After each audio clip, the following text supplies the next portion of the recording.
Hi guys, welcome back. So today we're going to be creating this kind of infinite scroll gallery here. You can see we can never scroll to the bottom; it'll always just repeat. And then we also, if we click the page, we kind of get an auto scroll as well. So I'm not actually scrolling at the moment; it's just doing it itself. If we click again, it'll go the opposite way. And then we're also just going to implement this kind of menu here. You can see the mixed blend mode's different, so the text will always be blend in with the image as well. Difference effect. Okay, so you can see there it changes slightly the color. And then we have this cool menu feature as well.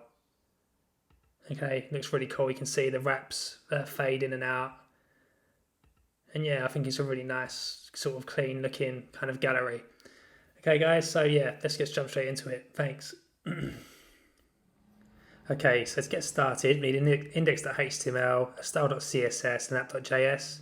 I've got this images folder here containing 7 random images from unsplash.com as well, which we're going to be using. So if we go to our index.html file, let's just get it up and running with an exclamation mark. I'm going to link to the style.css in the header, and then in the bottom of the body, we'll link to our script app.js file using script source tag. In the title, we'll change this to gallery. And then if we come into the body now, so I'm going to do a div of a class of menu tog, -tog, and it's going to contain 2 span elements, okay? Underneath this, we're going to do a div of a class of menu, and then here we'll have an inner div of a class of links. This will contain an unordered list, and it will have a li elements of a class of menu wrap. That will contain an a tag, and the first link will just be works /. I'm going to do a span tag here, and then we're just going to put a number 01. We're using spans because we're going to adjust the font for these. And I just need to change these divs to an li, like so. So I'm going to copy this down 3 times. 2 more times. Change these letter numbers to 3 and 4. And then the second link, I'll just say about, and then blog for the third link. And then we'll just say contact for the final link. Okay, and then if we come out of the menu section now, the menu div, we'll open this in live server just so we can see what we're working with. Okay, and there's our links there on the page. Okay, so now kind of underneath this menu div, we're next going to do the header section. So div of a class of header. This will contain a span with a class of wrap, okay? And then in this span we'll have a h1, we'll just say studio for now. Use whatever you want here, really. We're wrapping this in a span wrap because we're going to perform. That's going to be used to perform those kind of revealing text animations. Underneath this, we'll do a main tag, and this will contain a div of a class of scrollable. Within this scrollable div, we'll have another div of a class of content, and then in the content section, we're going to have a section tag here with a class of image section -section. In here, we're going to have another div with a class of wrap. And then we'll give us another class of image -2 for the first section. Within this wrap div, we're going to have another div of a class of image. This will be the div that contains the actual image. And we're using that wrap div just to kind of wrap around the image to perform the same kind of animation, reveal animations. Coming out of the wrap div, we'll have a div of a class of proj-info2. And within here, we'll have a span with a class of wrap again. And then here we'll have a h1 with a class of info-text within that span tag. And then we'll just have 01 for now. So we're going to copy this down 3 times because it's going to contain different text here. For the second one, we'll just have dining /lounge. Use whatever font text you want. I'm just kind of trying to match up with the pictures here. And then the third one will just say New York for location. And then a date in the final one, say 2019 or 21 rather. And then if we copy this whole section, image section text down, we'll copy it down once. We're going to change this 2 to a 1 for both the proj info and the image section. We're applying these different numbers because we're going to apply different classes to these sections, okay? So we're going to have 3 different styled sections in total. I'm just adjusting the words here.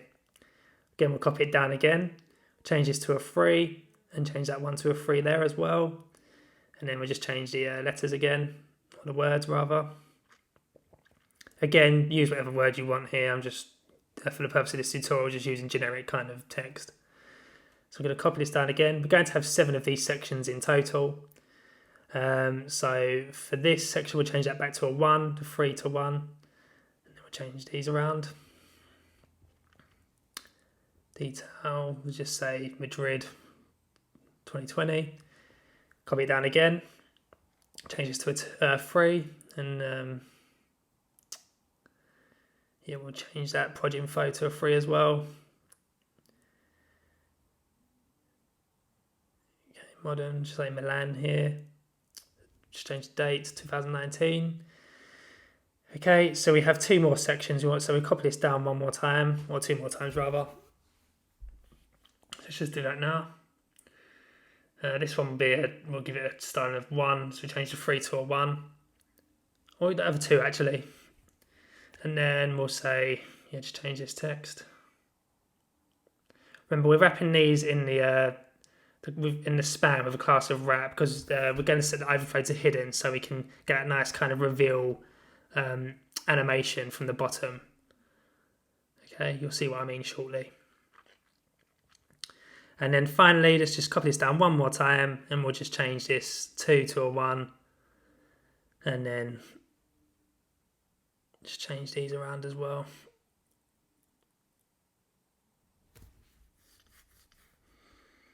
Okay, so I think that's pretty much it. So you can see them all listed there now. That's looking great. I think we can move to our style.css now. That's it for our index.html. I will just get a font actually called Fair Play Display. It's a Google font. So I'll just get the regular version for now, the top one. We'll copy this link section here and we'll paste that in the header. We're going to be using a custom font later, but I'll just use this one for tutorial purposes for now, okay? You can see I've got an Ivar display font in my folder there, which we'll be using shortly as well. So I'm going to go in my style.css. We're going to set the root, and we're going to create a variable called main background color. We're going to set that to E8E1, which is kind of like a creamy color. Underneath this, we'll do our global settings with a star. We'll say margin 0, padding 0, box sizing of border box. That will just remove all the default margins and paddings. And then we'll say font family. We'll just we'll copy that over from Google here. We'll just take that CSS selector, and we'll use that Fair Play Display font. Just move that, and now you can see we've got that nice font applied. Okay, and then if we come underneath that font family, then we're going to say text decoration none and list style none. That removes any kind of underlining and bullet points to our list text. Okay, so now kind of underneath this, we're going to select our A tags, and we're just going to colour them as 191, which is a dark grey, just to remove that kind of blue text colour for links. Next, select our HTML and body, and we'll say width of 100%, and we'll say background colour. We want to use that variable, that CSS variable, so main background colour. And now you can see we've got that nice creamy background applied. We'll say overscroll behaviour of none, so at the moment you can see we get that bounce. If we save that, we no longer get that bounce at the top of the page. Okay, that's important for the infinite scroll effect we'll achieve later. Next, we're going to target is our menu toggle.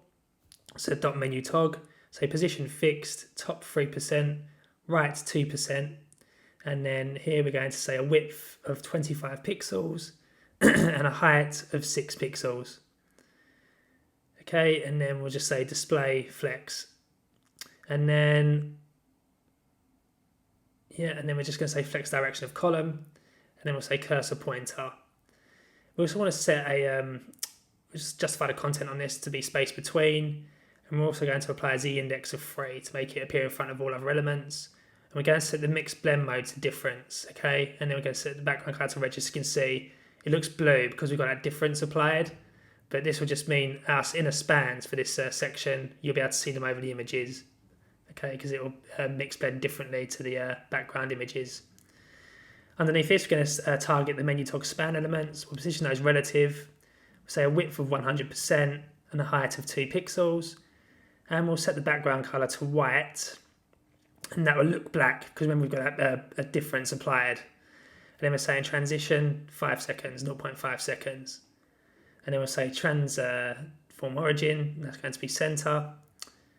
And then that's it for our span. So then we're going to target the menu tog. We want to target the so when our menu tog's active, when we apply the active class to our menu tog, Again, we're going to set the span element next. So span, and we're just going to use the nth child here. So span, and we'll say nth child 1. Okay, and then we're going to say position absolute here. And what we're going to do, we're going to transform this nth child 1. We're going to rotate it 45 degrees. So if we apply the active class to the menu tog, you'll see that first span has now been rotated 45 degrees. We're going to do the same thing for the second span, nth child, but 2. And this is going to be negative 45. So now you can see we've got that cross appear. So that's looking great. So if I just remove that active class, come underneath this. The next thing we want to do here is we're going to say .header. We're going to say position absolute, fixed, sorry. And then we're going to say top of 2% and left of 2% as well. And then we're going to say a width of 96%. Okay. Underneath this, we'll say is the index of 2. And then we'll just say mixed blend mode again. We're just going to say difference. Okay, and then we'll say the color, set that to white, just so we can see the text again over the top of everything. Okay, and then underneath this, we're just going to say H1, or target all H1s. And here we're going to say font weight 400. And we're going to say font size, we'll say 30 pixels. We'll say line height, made that 30 pixels as well. And then we're going to say letter spacing of 1 pixel. Actually looks quite big for now. Let's change that back to 0. And then underneath this, I'm just going to say .info text. We're going to say here font size 15 pixels, make it a bit smaller. And then we'll say line height of 20 pixels. And then we'll say text, what do I want to do here? Let's just say text transform uppercase for that header. Just make that all capitals. And for our info text, we're just going to say, what do I want to do here? Underneath this, we'll target our wraps next. Okay, so we'll say position relative. Then we'll say display block. This allows us to perform animations. And then we'll say list height of auto, line height of auto, and we'll say overflow hidden. And then we're going to say transition 0.5 seconds again. And then we'll say will change transform. And then underneath this, we're going to target the wrap H1 and the wrap .image divs. Okay, and then we're going to say here transform, translate Y 100%. And now you can see our text have disappeared because they've been, you can see if we do it 50%, you can see half is still in view. 100% will take it out of view. And we can't see them because the overflow set to hidden on the wraps. And then we're going to apply a transition of 0.5 seconds to these. And then we'll say will change transform again. This lets the browser optimize the transform animations. And then we're going to now copy this down, delete those second points and just add the active class to the wraps.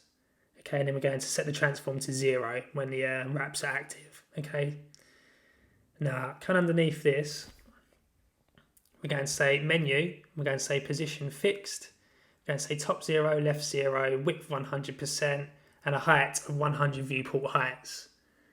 Okay, and then we're going to say here, background color of that CSS variable we use, the main background color. And we're going to say a z index of 1, and we'll say opacity of 1 as well. We're initially set to 0, but we'll change it to 1 just so we can see what we're working with. We'll set the pointer events to none when it's not active, and we're going to set the transition to 0.5 seconds again. Okay, so now underneath this, we'll say menu.actives. When the active class is applied, we'll say pointer events all, so the user can interact with the menu. And then we'll say opacity of 1, so the user can see the menu. And then we'll come underneath this and target the links next. We'll say position absolute, bottom 2%, and left of 2%. So you can see our links are at the bottom left now. I'm going to set the height of this links div to 200 pixels. And then we're going to target the links on the list element next. We're going to say height 100% to fill the parent. We'll say display flex. And then we set that to a flex direction of column, so they appear underneath each other. And then we're going to say under here, justify content, space between, to give it nice even spacing. And then underneath this, we're going to next target the menu wrap, dot menu wrap, that should be. And here we're going to say position relative. We'll say overflow hidden. And then underneath this, we'll target the menu wrap anchor tags. We'll say display block, so we can apply transformations. We'll say font size of 40 pixels to make the text bigger. And then we'll also say transform translate Y 100% again. So they split. Again, if we change 50%, you can slightly see them. We'll transform them 100%. And then we're going to say transition, 0.5 seconds. And then underneath this, we're going to set the menu wrap.active next. And all we're going to do here is say transform translate Y as 0. Bringing the text into view. So now we're going to target the span, the menu wrap span. We're just going to set the font size to 12 pixels. So now you can see that text is a lot smaller for the numbers. Okay, so change that back. Now, come underneath, I think we're pretty much nearly there with this. I just want to change the opacity back to 0 on our menu when it's not active. Okay, now we're going to target the main element. We're going to say position fixed, top 0, left 0, width 100% to fill this page horizontally, and a height of 100 viewport heights. We're going to say a z-index of 0, and then underneath that, we're going to next target our scrollable div, like so. We'll say position absolute, again top width 100%, and then we'll say top 0, left 0. We'll change transform because we're going to be transforming this to look like we're scrolling. Okay, and then underneath the scrollable section, we'll say dot content. Again, we'll position this relative. We'll just say again width 100%. I think that's it for now. Okay, then we're going to target each section, and then we're going to say position relative, and we want to give these all a height of 50 viewport heights. So if we come under here, height 50 VH, and then we'll just say border 1 pixel solid black, just so you can see how that looks. You can see we get, as they're 50 viewport heights, we got 2 on the page now. So that's what a section will look like. Just remove those borders. Now come underneath this, next we're going to target is our image -1. We're going to say position absolute. We'll say top 5%, and then we'll say left of 2%, and then we'll say a width of 40% and a height of, we'll say 90%. Okay, and then next we're going to select is our .proj -info-1. Again, so that position absolute, left of 44%. And then we'll say a bottom of 5%. And that H needs to be a J actually. Just say text align left, sorry. And we'll say, just change that to a J. I think that's it. Okay, so I'm going to copy these 2 down, because we're just going to change a few parameters here for the second. So you change this to 2. We'll set the top to 20% for the second ones, and right of 2, and a width of, we'll say 30%, and a height of 70%. Okay, so now for the proj info 2, we'll set the left to 34%, the bottom to 10%, and text align right. I'm going to copy these 2 down, so we just need to do this one more time for the image -3 and the proj info 3. So I'm just going to tighten this up a bit. Okay, we're going to set the top to 10%, say width of 20% and a height of 80%. And then we'll say here for the info 3, we'll say text align right, and then we'll say bottom of 10% and left of 24%. Okay, yep, that's it. That should work. And then I'm going to target all the image divs next. We'll say position absolute, top 0, left 0, width 100%, and a height of 100% as well. And then we're going to say background size of cover, and then we'll say background position, and we'll set that to center, just to center the images.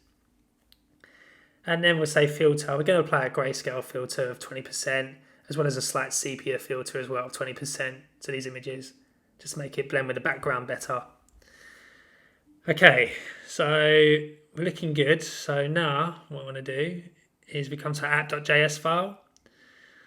Now the first thing we want to do in our app.js is get our scrollable div. So we'll say const scrollable equals document.query selector dot scrollable. And then underneath this, we're going to say const content equals document.query selector, and we'll say dot content. And then we'll say const image sections equals, we're going to use a spread operator here, document.query selector all, and then we're just going to target all of our image hyphen section divs, or sections rather. Then const images equals, we're going to use the spread operator again, use the query selector all, and we're just going to target the dot image divs. Okay, now underneath this, we're going to loop through the images using the for each. So we use images.forEach image. We're going to say image.style, and we need to also include the index here. So I just write that in parentheses, do a comma, and say index. And then we're going to say dot background image. That should be a capital I. Equals, you're going to use the template literal here. We'll say URL dot / images / template literal idx +1 .jpg.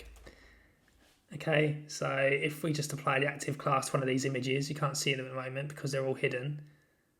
If I just come up to, we'll just, this image, we'll say active here. And you can see the images appeared. Okay, so that's what our images are looking like at the moment. Okay, so just remove the active class again. So now underneath this, I'm just going to say, we're going to create a const variable called wraps, and that's going to be another spread operator. And then we're just going to target all of our .wrap divs or span elements. Then we're going to say const menu tog equals document.query selector. And then we're just going to say .men tog, menu hyphen tog. And then we're going to say const menu equals document.query selector, and then .menu. And then we need to do our menu wraps as well. So const menu wraps equals document.query selector all. That should be in a spread operator array. Document.query selector all. And then we're just going to say .menu hyphen wrap. Cool. So I think we're nearly there with our selectors actually. Now we're going to create a function. Okay, so this function is going to be used to set the initial height dimensions when we load our page.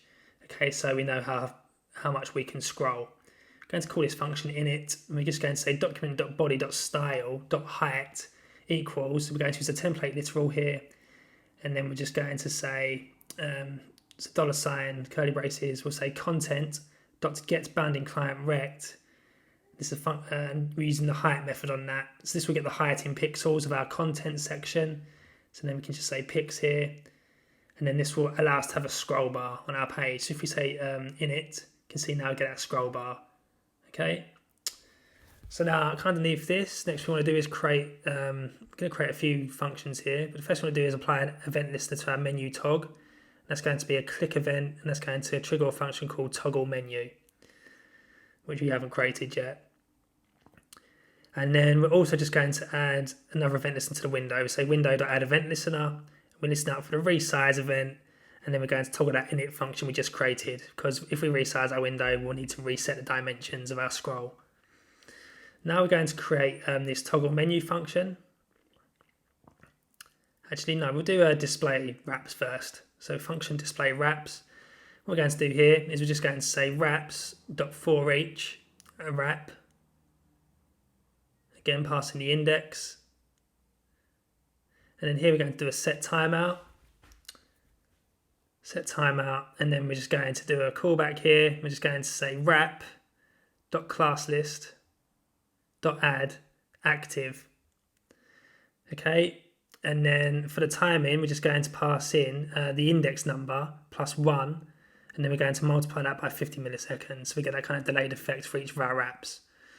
Okay, so if I just do a parentheses on there, okay. Now if we call that display wraps function, you'll see now all of our images appear because they're all given that active class on page load. Okay, so that's looking great. Okay, so now what we want to do is going to create this toggle menu function. So say function toggle menu, and here we're just going to say if the menu dot class list dot contains active. So if our menu is active, that means the user can see it on the screen. We're going to say menu tog dot class list dot remove the active class. Okay, and then what am I going to do here?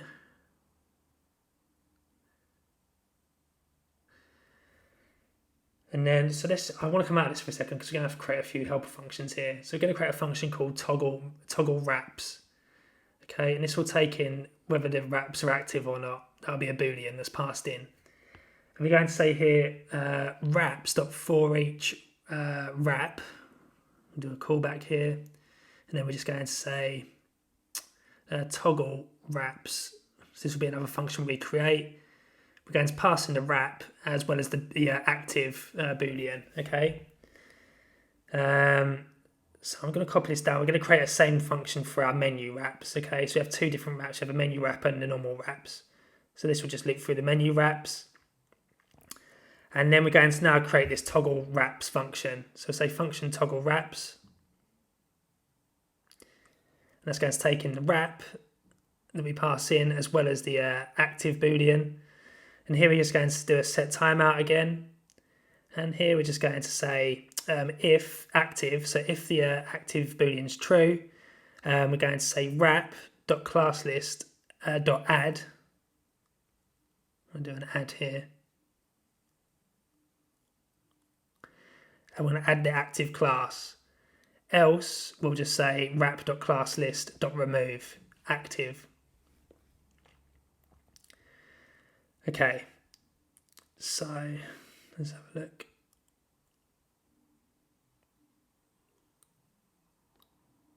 Okay, let's come back up to our toggle menu function.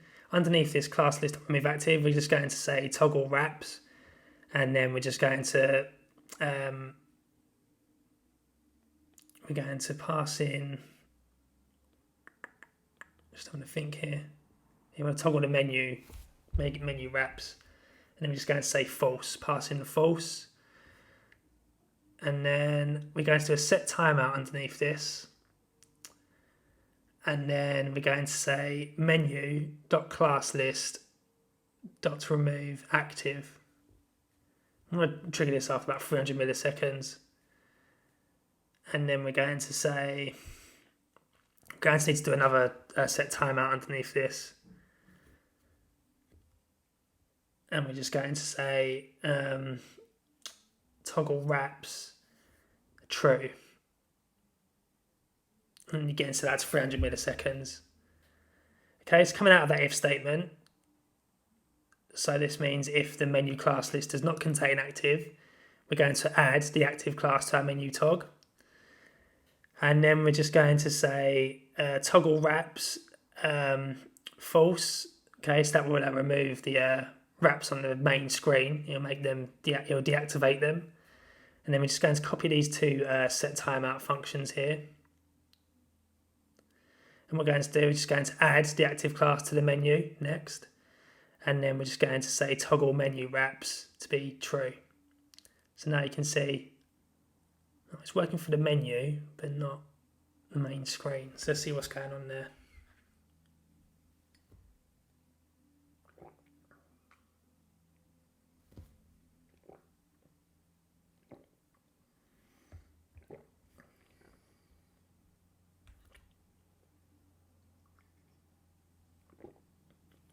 Just looking at the page source, so cannot read property remove of undefined. Okay, that's on 68. So it's not picking up that wrap.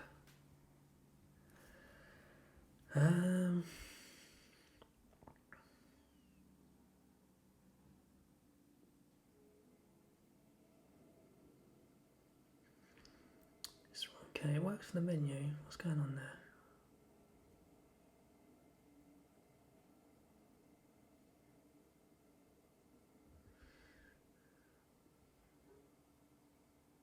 Just going to console.log the wraps to see what we've got.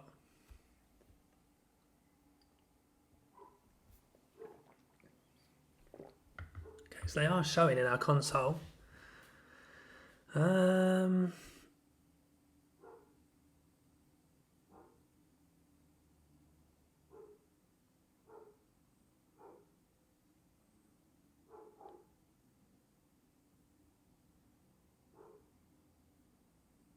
Just going to console.log the wrap, see what we're getting.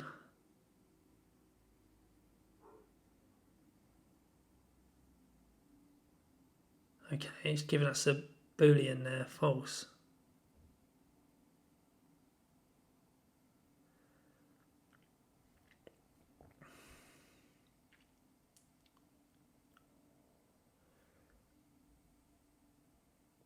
Oh no, I've done. Let's take that S out.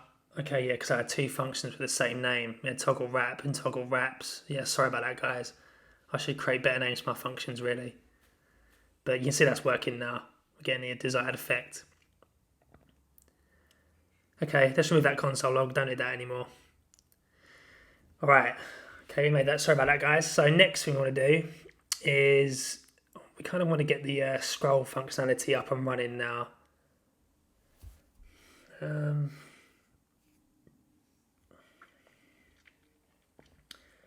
Before we do that though, before we implement the scroll, we need to just check if we're using a mobile device or not. So I'm just going to say let is mobile equal false. Okay, and then I found this Stack Overflow article, which I'm going to link in the description. And this is just an if statement which determines if we're using a mobile device. So if it's contained in the navigator, all these details, we'll set that is mobile variable to true. Okay, and then we'll just say if not is mobile, so that means we're not on a mobile phone, we're on a desktop or a laptop. We're going to loop for our image sections .for each. We're going to use a for each, and we're going to clone each of the sections. Okay, so we're going to say section let clone section equals section dot clone node true, and that true will just duplicate all the child elements as well within the section. And then we're going to append to the contents that cloned section. Okay, the reason we're checking for mobile phones is because this effect doesn't look great on a mobile phone. Okay, it only works on a laptop or desktop. Okay, so we're not going to be using this infinite scroll effect on mobiles. It'll only apply to laptop or desktop computers. So you can see if we go into our content section, we have our cloned sections now. Okay. It's these bottom 7. If we just add a class list to those, just so we can see that, we'll say clone section.classlist.add clone. You'll see if we go back to our console and then in the content, and you'll see there's our cloned elements at the bottom there. Okay, and we're cloning these elements just to get this infinite scroll effect, okay, that you saw in the preview. So we're going to say here, we're going to set some initial variables. We're going to say let target equals 1, and we're going to say let reverse equals false. And you'll see why we're setting these soon. We're next going to create a function called scroll. And here we're just going to say a target equals window.scrollWire. Should be scrollWire. Okay, and then we're just going to say if not is mobile, so if we're on a computer or laptop. Then in here we're going to do a nested if statement to say if the target is less than or equal to 0, then what we want to do here is we want to say target equals content dot offset height divided by 2, and then we want to just subtract 1. Okay, and this will just when we reach the top of the page, it will scroll down to the midway automatically to get that infinite scroll effect. Okay, we're using the window.scroll to that target. And then we need to do the same thing for when we reach the bottom of the page. So say if the target is greater than or equal to the contents.offset height divided by 2, then we want to say target equals 1, and then we just say window.scroll to targets. That first argument is the x-axis, the second is the y-axis. So we only want to change on the y-axis. Okay, and then underneath this, we're just going to say scrollable.style dot transform equals, do a template literal here, we'll say translate y, and then we're just going to say minus target pixels. So do a $sign for template literal, and we just say pixels after. Okay, so now we're going to request animation frame, and then we're going to repeatedly call this scroll function, okay? And then we need to just call this. Before we do that, we're just going to say document.add event listener, and we're going to listen out for the DOM content loaded event, okay? And this will trigger a function. And here we're just going to say set timeout, and then we're just going to say here window.scroll to, and we want to scroll to the first pixel on the y-axis. This will allow us to scroll up. And we'll say that's 200 milliseconds. We have to do this because Chrome's really fast and it sometimes attaches to the scroll too quickly. So that's why we're setting the timeout here, just get the effect working. And then we just want to call that scroll function. So that should be working now. It doesn't look like it was though. When we move our scroll, it's not moving. It should be transforming.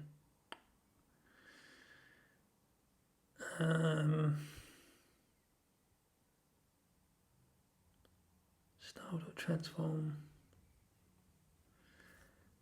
Let's try this window.scroll to target. No.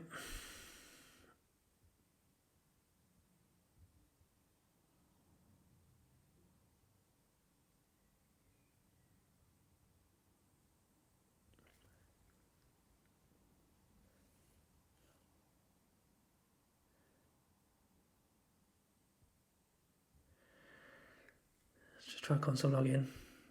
Okay, it doesn't look like that function is being called.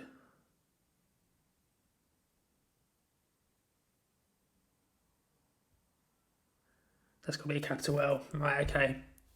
And now it's working. We get our scroll. That's great. Okay, so now you can see when we scroll up to the top and halfway through, we get that kind of infinite scroll effect now. You can see the scroll bar just goes straight up to the top again when it reaches halfway down, giving it that infinite scrolling effect. So that's looking great. So the next thing we want to do here is, what are we going to do?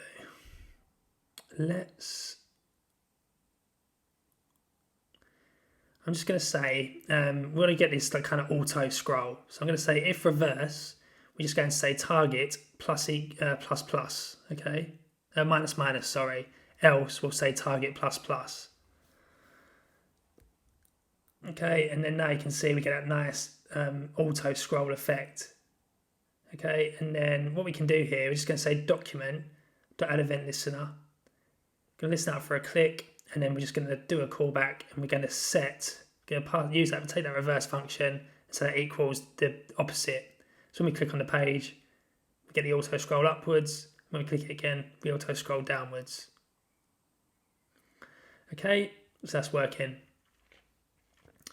Now, the next thing we want to do, so we're nearly done with this, guys. We're just going to say, we want to just hide the scroll bar, because it doesn't look good where you can see it, in my opinion. It's better when you hide it for this infinite effect. So just going to say 2 colons hyphen WebKit hyphen scroll bar. We'll just say display none. Just remove those additional 2 colons there. Now you can see we've lost our scroll bar. So it looks like we've got that infinite effect now. Okay.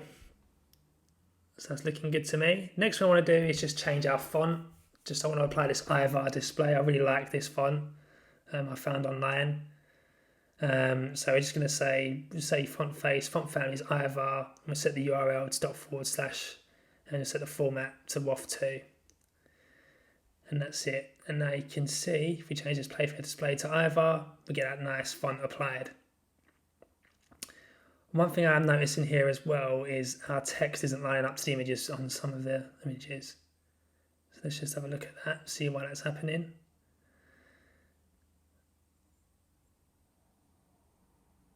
So this is info 2. What's going on with info 2? We just need to change that to right. Okay, yeah, that looks better. We've got another one here with 3 as well. Project info 3, we'll say right.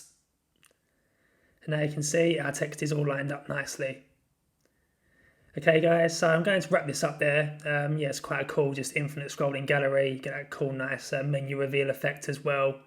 So yeah, I hope you enjoyed this tutorial guys. Thanks for watching and I'll see you soon. Cheers.